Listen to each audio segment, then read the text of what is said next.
Welcome back, and as I said, we do have a lot to speak about and a lot of questions to be answered. Let me first welcome my dear guest, Dr.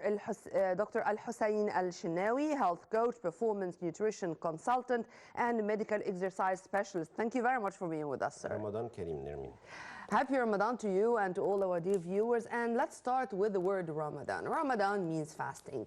And whenever it's fasting, it seems that we are going to lose weight. But unfortunately, the case is totally different with us. And most of us, unfortunately, we gain weight. We can benefit from Ramadan, and we can not only lose weight in Ramadan, but to be more fit after Ramadan, to enjoy happier way of life, to lead a healthier way of life. If the answer is yes, and we can do so, why we cannot? Well, the first thing we can reduce is the caffeine intake and smoking, because the time you're eating normally is between sunset till sundown. So if you, before Ramadan, you should start to taper or reduce your intake of caffeine and any kind of other addictions you're suffering from. Could be chocolate, could be nicotine, could be caffeine. Yeah. If you manage to do this, Ramadan will be a very pleasing experience for you, because you're tailoring and tapering the intake of these addictive substances. Yep. By the end of the month, you're almost zero addicted to these things. The second problem we're suffering from are people who drink these caffeinated beverages after iftar. Yeah. They'll stay alerted, and this will negatively impact their sleeping habits. Their quality of sleep will be reduced, and their activity and energy level for the next day is compromised. So it's up to you to use. But this is not including coffee, our coffee. Yes, Turkish but coffee. it depends how much you're drinking. Yeah, okay. Because people can finish their iftar, have their coffee, which is 6, 7 p.m. Other people will go out and have their suhoor with their friends, maybe have a coffee before that. They will stay alerted. Melatonin will not be, secretion of melatonin will be impaired. Sleeping hormone. Yes, and growth hormone will also be impaired because you're not sleeping well. So the quality of sleep will be reduced. Plus, that a lot of people become addicted to the TV. The peak TV times are closer to midnight, which is not the usual peak TV view time during the other month of the year. So we need to tailor our habits so they do not, they're in line with our target. Here you're talking about the ordinary person, not the sports person, Yes. not the athletes. Even the sportsman has to be more cautious about his habits. I'm going to go to the sportsman right after, but I want to give this as a gift from us, from Score Sheet to everyone. How to be able to lead a healthier life in Ramadan, and how we can move on to a second step is to keep this even after Ramadan. I mean, Ramadan can be such a turning point or a starting point, and to continue after Ramadan with the same way, if this is applicable. Well, when we start, if you're able to reduce all your bad addictive habits, then this is already, you scored well. If you reduce your caffeine intake, even if you reduce it by 50% or any amount, and keep it after Ramadan, you just made a step into the right direction. Yep. If your sleeping habits are appropriate, okay, your screen time is reduced, and you're eating healthy in Ramadan, which is a challenge because you have a lot of social activities and you're going out and And you're sweets meeting people. designed already or tailored for Ramadan. Exactly. If you can overcome this, then you'll By be the way, let me interrupt here for a while since you mentioned that. Some nutritionists are saying that the juices, the herbal juices we have, because they contain a lot of sugar, or the way we are mixing them with sugar is such a way which is harming all what's inside. They can be more dangerous even than the sweets themselves. True or false? Well, if you take a juice, it does not contain any kind of fibers. And if it has added sugar, then it's a pure bullet of glucose. Because if you eat a fruit, you have fibers and other things that delay the absorption and keep the blood sugar level at a constant level. And at the same time, you feel satiety. You're not hungry. The satiety center is stimulated. If you drink, you can easily drink a liter of orange juice, but you cannot eat 20 oranges that made this 1 liter of orange juice. So definitely, if you can remove all juices, even the fresh pressed ones. Let me put my question in other words, because I'm going to make it more simple. I usually drink, for example, a cup of karkadi, of tamr hindi, those very nice juices of Ramadan. And I'm saying to myself, it's only water.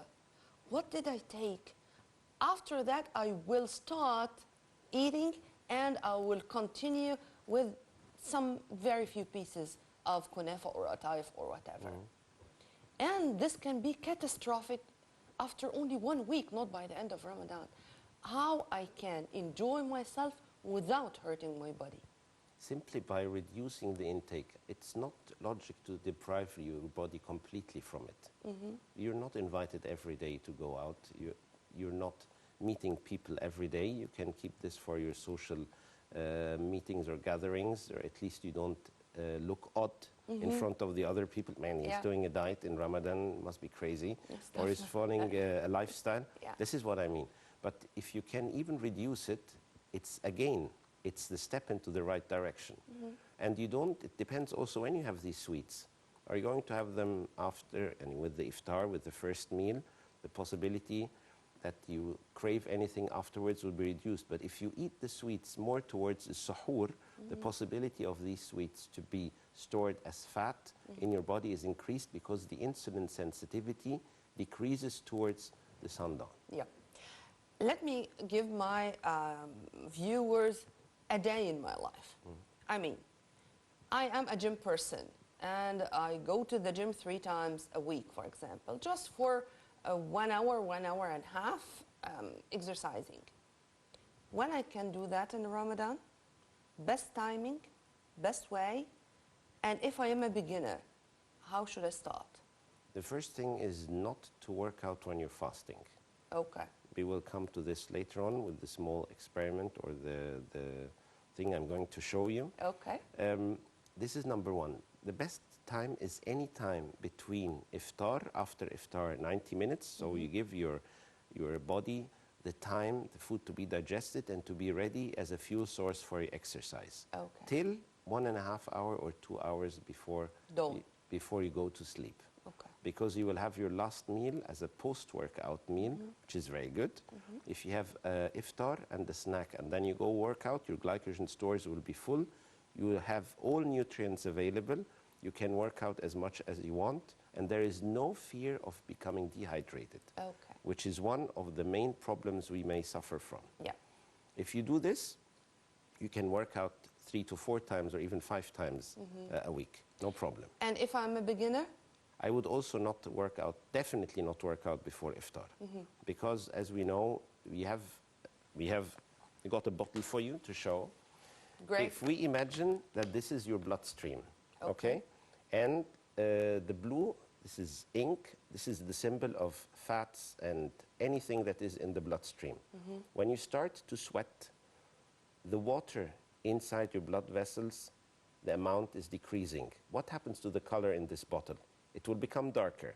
Yeah. right? When it becomes darker for the blood, it means that the viscosity of the blood increases, which means that the speed oxygen is carried in your circulatory system is impaired. What does your heart muscle need to do? It needs to beat faster. If you're young, it may tolerate it once, twice, but if you're old age, have cholesterol, suffer from diabetes or anything else, this is a sure source of getting clot. And if you're unlucky... Or unfortunate sudden cardiac arrest. Exactly. It depends where it hits you. So this one becomes darker. The speed of blood flow in your arteries is decreased. You get the body responds by something called reflex tachycardia, that the heart starts to beat faster. And with increased resistance, increased viscosity, these are the best, the best contributing factors for a blood clot. Yep. And what you're saying is whether I am a sports person or I'm not, this is the way it is. Yes, definitely. But, you know, sir, it's really amazing to find many people speaking about sports person and, oh, what we are watching and what we are witnessing nowadays when we see many sports person falling down and we discover that their case is very dangerous, life-threatening. It's life or death issue. Many people would say, we thought before that a sports person, meaning a healthy person, meaning his or her heart, is that strong enough to face any shock or to manipulate, to maneuver when there is something wrong. But no, this is not the case. How I can explain that to the people? Well, the first important thing is that sports people have to run every now and then constant blood or lab tests, medical diagnostic tests, to see the function and size of the heart, anything that is related to glucose, whether they have insulin resistance, thyroid function, liver and kidney function, the valves of the heart, whether they're working good, the size, you know, that with increasing when you start to exercise heavily, whether it is weight training or cardiovascular, the size of the heart will increase with different aspects because both of them are different when you work out on them. These medical tests have to be run regularly, and especially before signing any deal, because this is an investment. Sure. And people who say, for example, when you go to someone and he tells you, oh no, don't write in the medical report that I have congenital failure in my heart muscle. Well, you will die. Simply. And this is it's not professional too. It's not ethical, it's not professional. And this is why these medical medical tests and blood work has to be done on regular basis, mandatory. Plus... These were some of the photos you have given us? Yes. Yeah. We have, for example... If we can show the photos we have. Yes. For example, we had the first very famous doping case was in 1988. That was Ben Johnson. He was the 100-meter athlete who was the first one to be diagnosed with, or who proved doping positive. He was using a chemical called stanozolol or winstrol, and he was running the 100-meter in 9 seconds, 0.83, and he got a ban for 4 years. And since then, we saw other cases of doping, like we had the guy from the Tour de France, Armstrong. Okay. He also, after he finished his career... You're speaking about this, you're speaking about... this is the one with the increase of the blood viscosity. Yes. Yeah. This is the one we had with the water. Yeah. Exactly.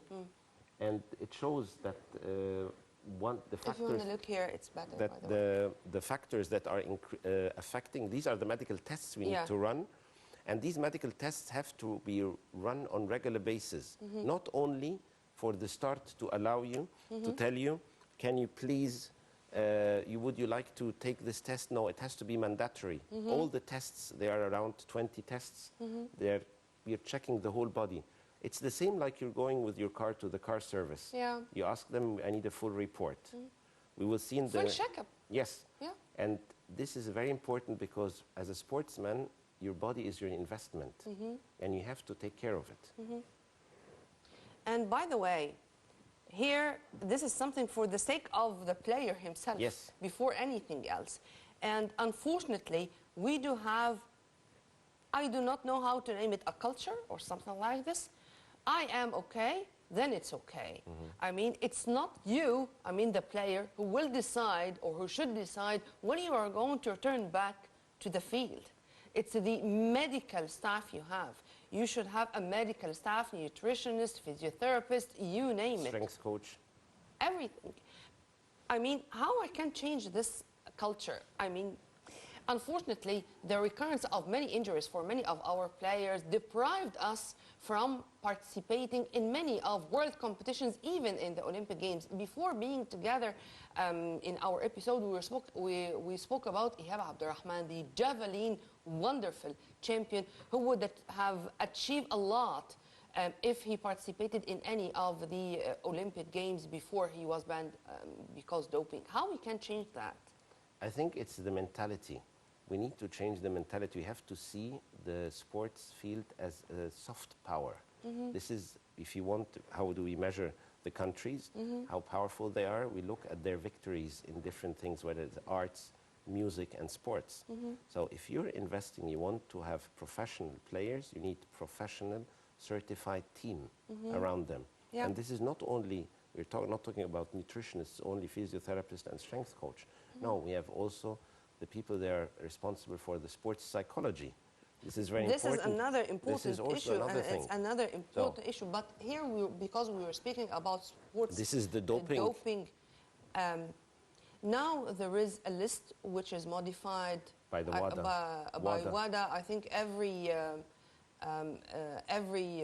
December. Yes, the World Anti-Doping Agency. Yep. I mean, every December there is emails sent to the federations worldwide and to the players themselves to know if there is an added substance to the list because of the doping issue. But until the moment, you would find people who would go to the substances, to steroids, to amino acids, to stuff like that, and to think that without them, here I'm not talking about the professional sports person, I'm talking about particularly the youth, going to the gym and having these photos of the bodybuilders and stuff like that, and thinking that this is the only way they can be like them. How I can change that too? I think this is more education-wise. I start, for example, to go to schools and universities to raise awareness about the supplements and the approved supplements and the banned substances and how you select supplements and who is responsible or who has the authority to tell you to take or not to take. The first thing, we have a nutrition questionnaire where people fill out everything, including whether they have any kind of medical history in the family.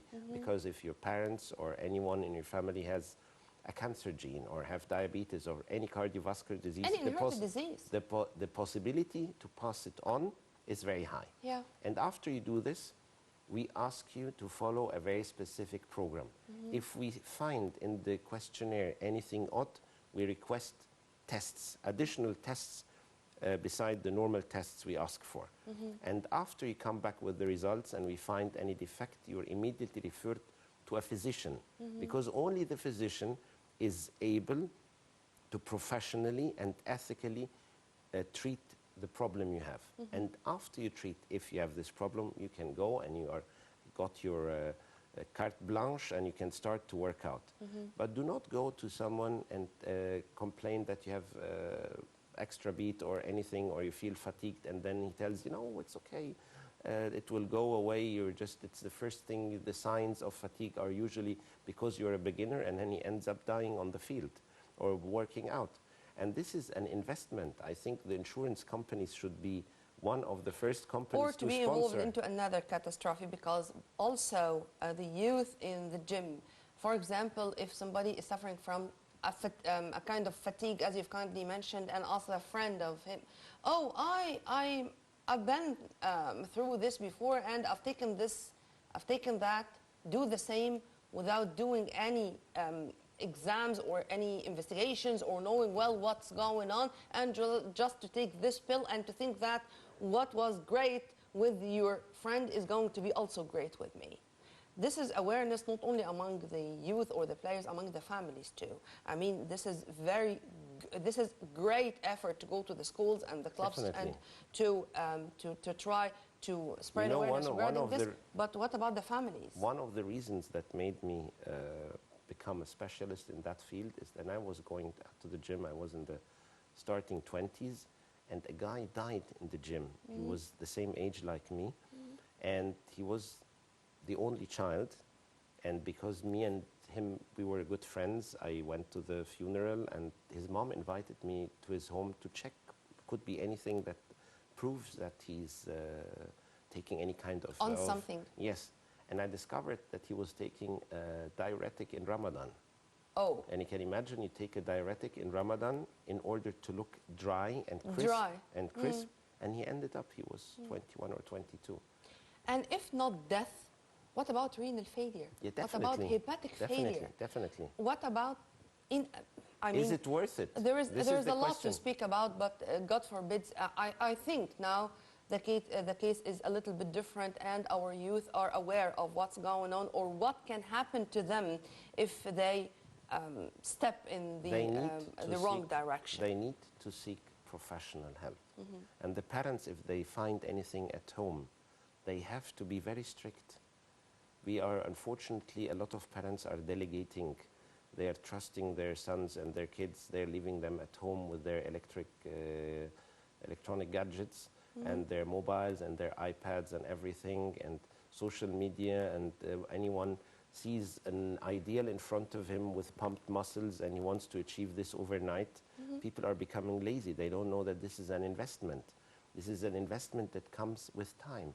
You were not born as Arnold Schwarzenegger, or you were not born as Usain Bolt. Everything takes time. You know that a couple of weeks ago, a businessman, I don't remember, he's European or Australian, he said he's going to do an Olympic Games without doping tests. And I want you to imagine the amount of people who will participate and the amount of damage and death and injuries we're going to see. Imagine that everyone is going... I don't want to imagine, because this is catastrophic. They will die during the games because this is a short-term success. No, this is first-degree murder. Definitely, but in the opinion of the participants who want to make the money, which they are going to spend for the treatment later on, is going to be horrendous. And I cannot even imagine anyone participating in stuff like that. The most important thing is after you check, when you go to the personal trainer and check the muscle balances and everything is okay, and you go with the nutritionist and you have the clearance. This is Ben Johnson. That was the cover. Scandal in Seoul. That was in 1988 when they doped positive for Winstrol. Stanozolol is the name. And that was the start. This is the start where people started to look for doping substances. This is another picture, busted. Lance Armstrong, the same thing. Drugs in sport. Yes. Fighting against doping charges. And Lance Armstrong, he only admitted this after he stopped his professional career. He said that he was using erythropoietin, which is increasing the production of red blood cells. To enhance the performance of the muscle. And this is also increasing the viscosity. So we can be happy that he didn't pass out or die. The thing is, we need to educate.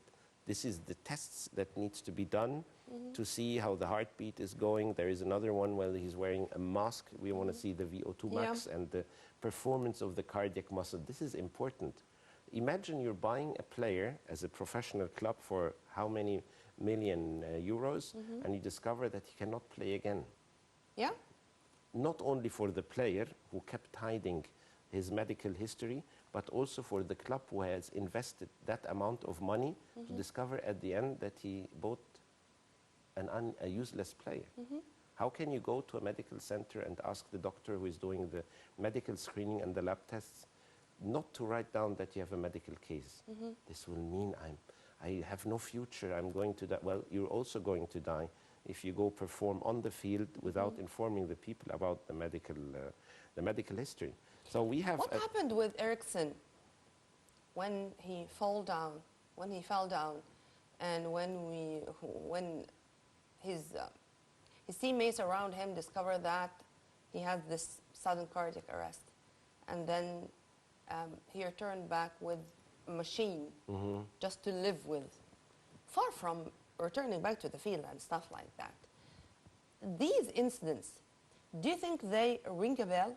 Or as time goes on, We forget. I think it depends. It's like when you have a relation. If you ignore the red flags, you will be hit by the train sooner or later. It depends how responsible are you. Then with responsibility comes accountability. For the trainer who knows that his trainee is suffering, his athlete is suffering from any medical case. For the parents who sent their son to do the exercise and work out heavily, knowing that he has an inherited defect. This is a catastrophe.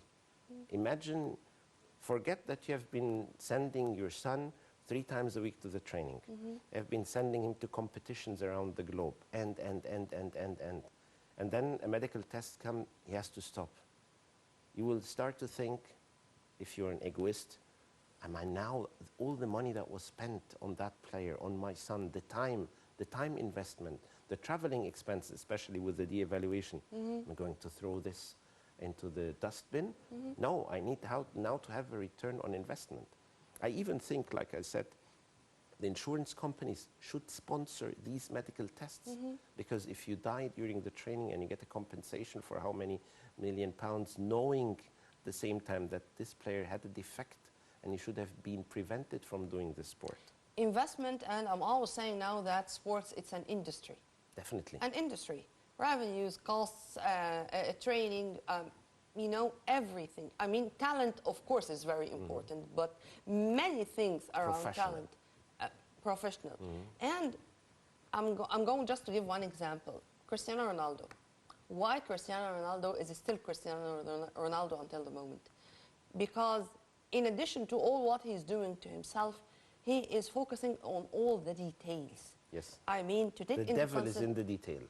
To take into consideration that he has a sleeping expert. Yes. To teach him how to sleep and when to sleep, and to be able to sleep whenever he likes and to wake up whenever he likes. You remember the picture of Haaland when he sleeps with his mouth closed, so he improves the circulation of air through the nose.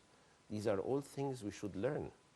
They have experts working. This is my question. These are things which we should learn.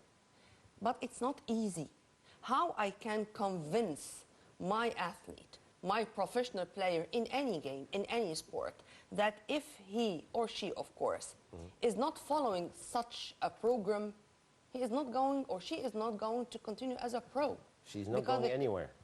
Competitiveness there is very harsh. Definitely. How I can implement that on the ground? I think by bringing examples of people who are old, 57, we have Mike Tyson stepping back into the ring. Yeah. Mike Tyson was when I was a young Mike Tyson, I think he is going to play against this YouTuber. Against the YouTuber, a YouTuber. Yeah, he is in his 20s. The YouTuber, yes. Yeah, And I mean, Mike Tyson the is difference 57. is about 30 years. Yes. Uh-oh. So what I mean, I'm not encouraging anyone to come back. Yes, okay? sure. But what I mean is when you preserve yourself, you take care of yourself, you're running your machine. This is another problem.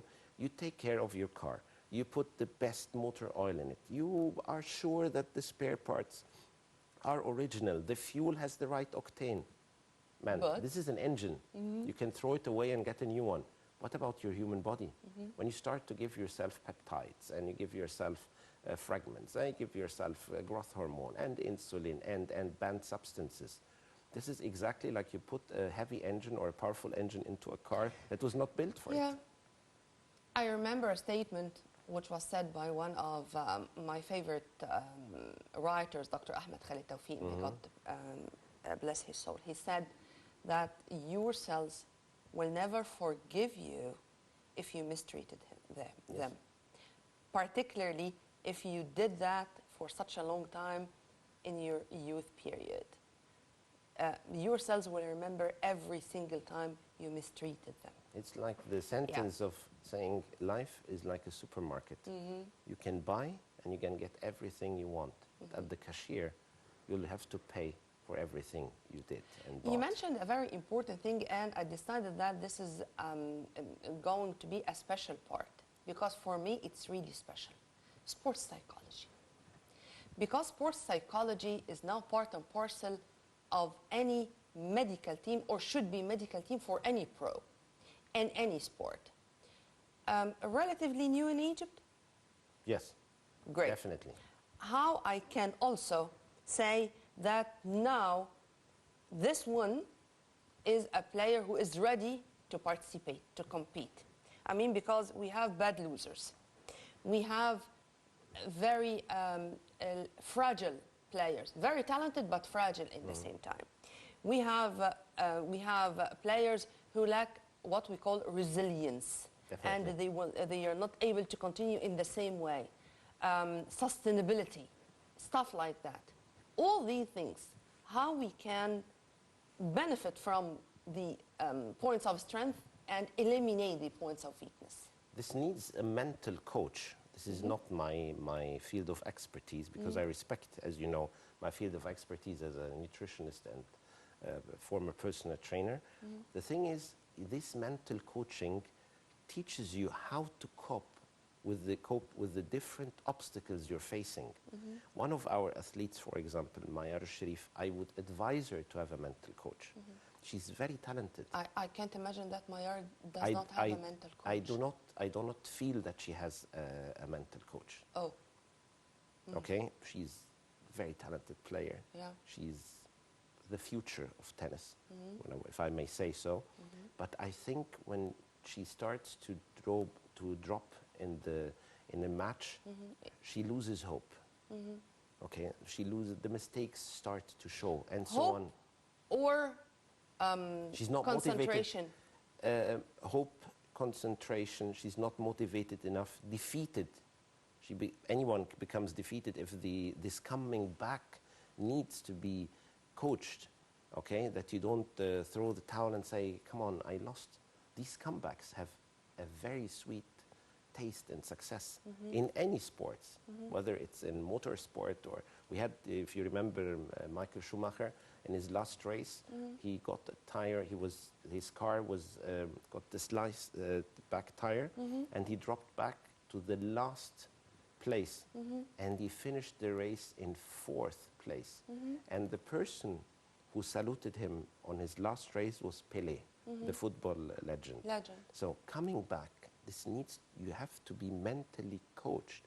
You have to have the habits, the small bricks you're building up, because if you're physically ready and mentally not, you have to exclude anything. Mental coaching is not only for athletes, it could be for our students. This is a very important thing, the psychology. This is going to be our main talk right after the short break.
Welcome back, and let's continue what we've started regarding mental coaching, not only for sports person or athletes, but for students. Sir? Yeah, I mean, I'm a bit older than the current students we have now, closing to the 50s soon. We didn't have that privilege. There was not, or the knowledge was not known and well developed of mental coaching and mental toughness and sports psychology. But this is not only suitable for the sports people, it's also important for the businessman, for the top management, for the students at school. We have 6 exams in the next coming 14 days. How are we mentally to cope? How can we cope with this? These are all, we can take a lot of things we have learned from sport and apply it to the layman in different subjects. This is what the car manufacturer is doing in Formula One. They test everything, and then if it's working, they transfer it to the normal production cars, and vice versa. Yeah, amen to that.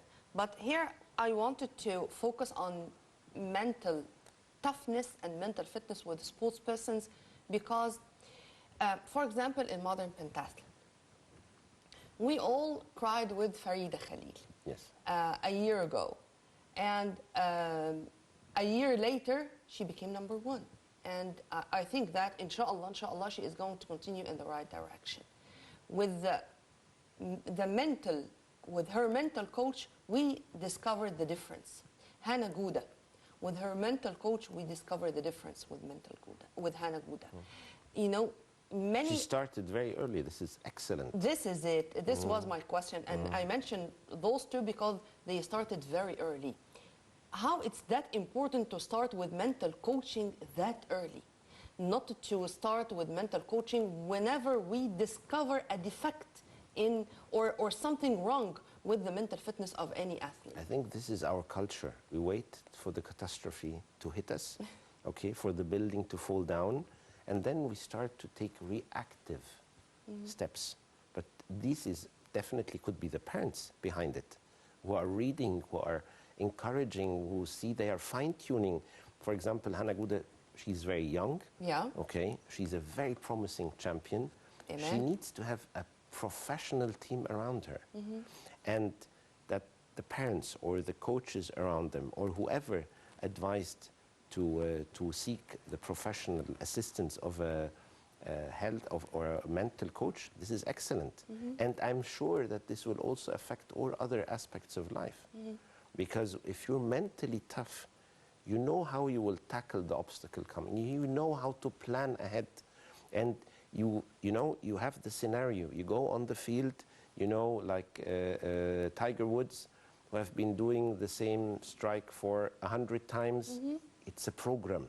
It goes automatically. Like our daily wake up at that time, going, taking the car, traveling, reading, and so on. This is automized. And if anything is automated, not automized, automated, this means that it goes without any and no better automation example rather than Michael Phelps, the one who was suffering autistic syndrome, and then he used it to his benefit. For his benefit, and to be a Guinness record name with, I think he is the most decorated man in the whole world regarding medals, regarding Olympic medals and records. I will return back to our athletes. Why?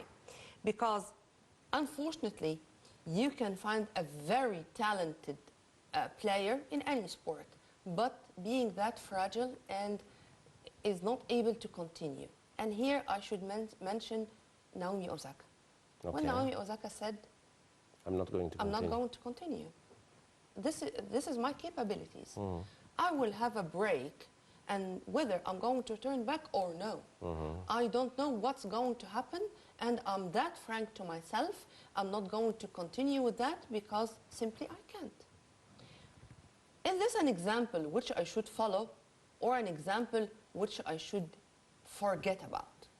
I really don't know whether she will come back or not, because we had only very rare examples of people who stopped professional sports and came back stronger or getting records. Michael Schumacher got 7 world championships, and then he got a break, and then he came out with another team, which I'm not going to mention the name, and then he had this famous accident where he's now in coma for the last, I don't know how many years. Yeah. But he did not come back with the same touch, with the same, because the field, there, it's knowledge, it's a race of knowledge, it's a race of information, it's a challenge. If you're off the field, there are a lot of things are changing. You have to keep up with it.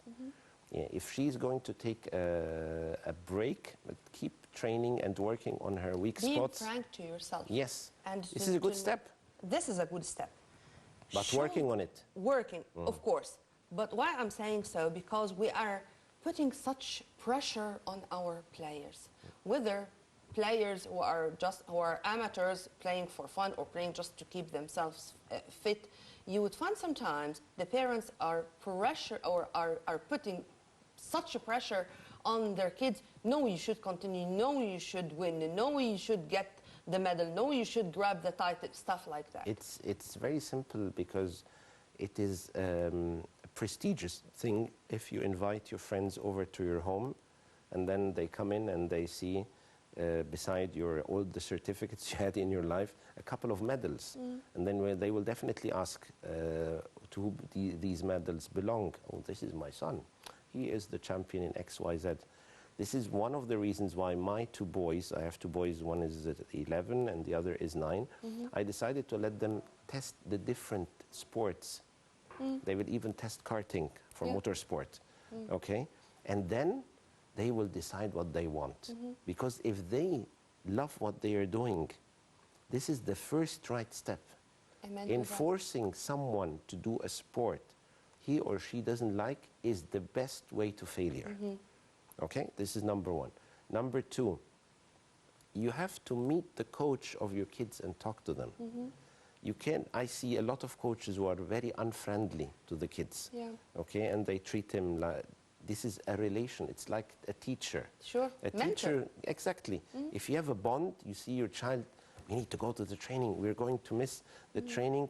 He wants to go to the training because he enjoys training, not because he's fearing the punishment. This is it.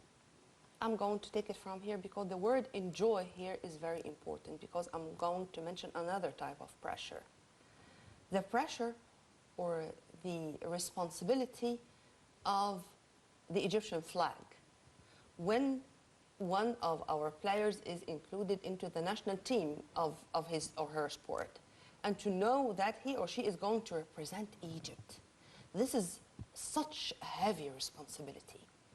I find that many of the athletes I was honored to have in my program, they said that our mentors or our instructors or our coaches, as you name them, asked me to enjoy. Enjoy yourself playing and forget about the results, and the results will come in your favor. Exactly. And this is the main instruction, the main or the words repeated all the time, whether inside the training sessions or even inside the competition. How do you see this, and how can you explain how the players are receiving those words from their instructors? It's definitely called positive reinforcement. Okay. Because you're showing him you're appreciating the effort. Okay. At the same time, you're also informing the player he's doing it for himself, and he sees that he's getting closer to the target. Okay. You have to select as a coach or as a teacher or as anything, you have exactly to select your words. There's a difference between saying that was good, but you could have done better by doing this, or, man, you're a complete loser. And you see this. I see it. I used to work as a teacher at a school, and you have to work on the Achilles heel. Once you can establish a rapport between you and your student, you and your athlete, impossible is nothing. Sure. And we found many remontadas because of what you're saying. Exactly. In many very tough competitions, and in many sports, not only one. You know, when I wanted to motivate my boys, who are football players, I showed them the football match, the final between Bayern Munich and Man United. It was in 1999. Okay? Leading was Bayern Munich, 1-0, and in 3 minutes, Man United scored the 2 goals and they won the championship. But here I should ask about the importance of having role models. Definitely, not to be defeated. And if you have, in a team, you need the spirit. You need to know that we will win together and we will go down together. This is the mentality we need. It's not a one-man show. When it comes to teams. Teams, exactly. Okay? And you have to have a support system. People around you have to understand that you are on a mission. If you go to an iftar and bring your own meal with you or your own food, this is my future. If I eat the stuff you're eating, this will prevent me from achieving the target because I have a plan. I have an off-season, I have a pre-season, I have in-season. If I miss going to the physiotherapist for a regular checkup or a mobility check or a flexibility check or looking whether I have any kind of muscle imbalances and that stuff, if I don't take my regular session with my mental coach, this will impair my performance. Because when you skip your session, when you don't eat properly and right according to your plan, someone else is doing. Your competition is doing this. And it's going to be the domino effect. Exactly. And when you meet up, both of you, he will have the upper hand. I do have a lot of questions, but unfortunately we're running out of time. So my final question regarding this is going to be about anger management, because this is very important, and this is also one of the reasons behind the loss of many of our athletes in very important competitions. How I can manage their anger? Well, it's very simple. You can use your anger as a fuel to come back, or you can use it as a reason, as an excuse to lose. Okay. You will find the parents saying, talk is easy. Good. How to implement. You want to overcome this, and you have to seek professional help. Sessions, and this will take time, and I should tell them so, or it's according to the first assessment or first impression even, or what? I think I would do an assessment. This is a good idea, because some people will need just fine-tuning, and other people need to be informed about the defects they have. By the questionnaire or the interview you're doing with your mental coach, you become aware of the problem they're suffering from. And some people, they just need fine stuff, small things to be done, like, for example, when you're cooking something, that needs a bit of salt, that needs a bit of pepper, or they need really to work on fundamental things.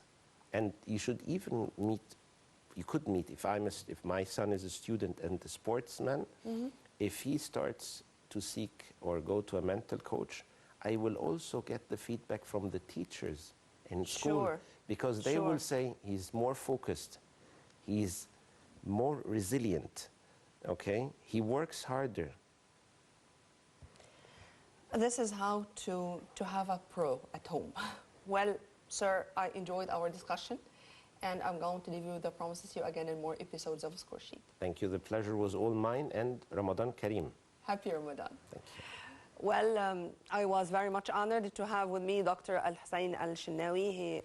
He wears so many hats, but the most important of those hats today is being a health coach. I benefited a lot from every word he said. Thank you, sir. Thank you. The pleasure was all mine. Well, by this we come to the end of our episode. Stay tuned on Nile TV International Hours for more updates, and for more details, please log on to www.nileinternational.net. Many thanks for watching. This was Nirmina Abdurrahman.